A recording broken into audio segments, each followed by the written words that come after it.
Bonjour à tous. Bon, aujourd'hui, un nid de frelons européens. Bon, hélas pour eux, mal placé. Les gens m'ont demandé d'intervenir parce que la fille du propriétaire s'est fait piquer en étant sur la terrasse. Apparemment, il serait au niveau du spot.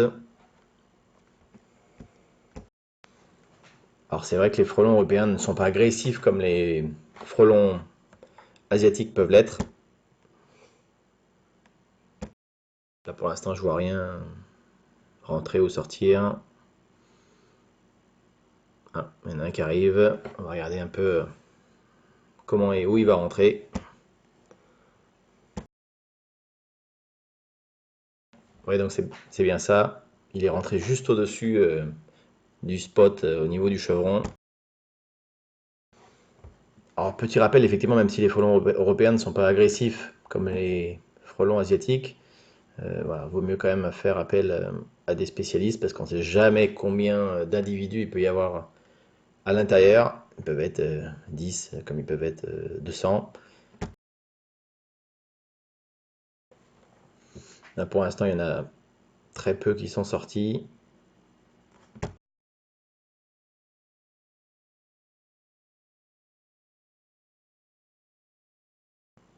Ouais, on en voit un ou deux qui reviennent. Ouais, je pense que c'était un nid tout petit qui était entre le bardage et le chevron. Ils avaient trouvé un espace pour aller loger ici.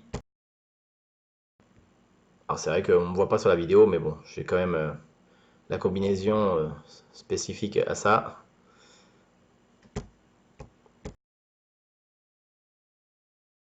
Alors on va juste aller voir dans la chambre, parce que le propriétaire m'a signalé que euh, un ou deux frelons étaient rentrés dans la chambre.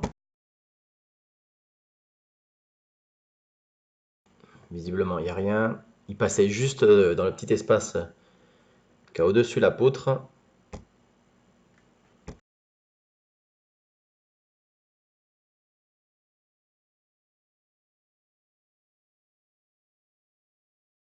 Bon, on va retourner voir au niveau du spot, mais bon, je pense qu'il n'y aura pas beaucoup plus d'activité que tout à l'heure. Donc là, bien évidemment, ben, je vais quand même conseiller aux gens de ne pas aller sur leur terrasse, au moins pour cet après-midi.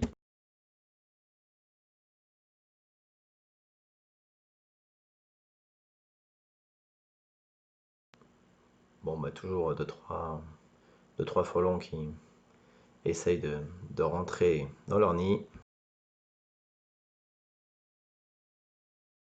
Donc bah, là, on ne le rappellera jamais assez, mais voilà. N'essayez pas de détruire vous-même un nid de frelons, que ce soit européen ou asiatique, à moins d'être équipé d'une combinaison adéquate.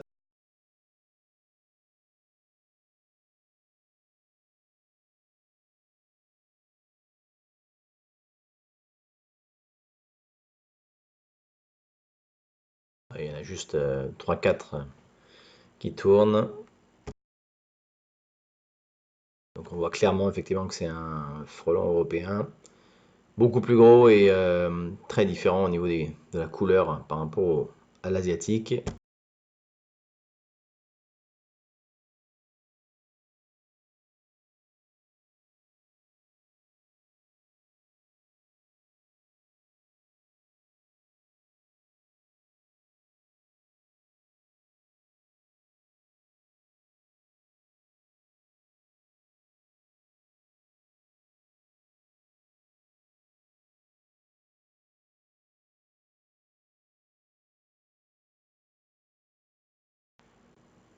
Je vais en profiter pour regarder sur la toiture s'il n'y a pas un autre endroit où d'autres frelons rentreraient ou sortiraient.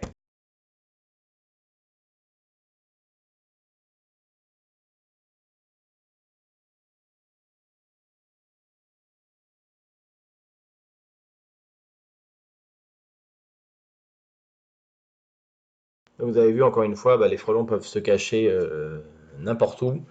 Là on voyait rien quand on est arrivé sur la terrasse et ben d'un coup vous en avez finalement une vingtaine dans le mur.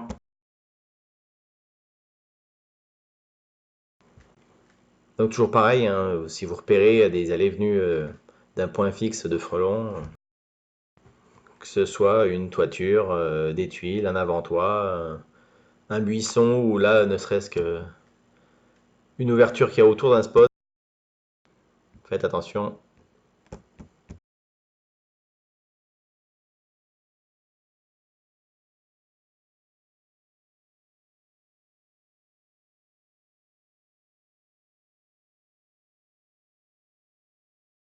Bon, bah, mission accomplie, hein, on va laisser le produit faire son travail.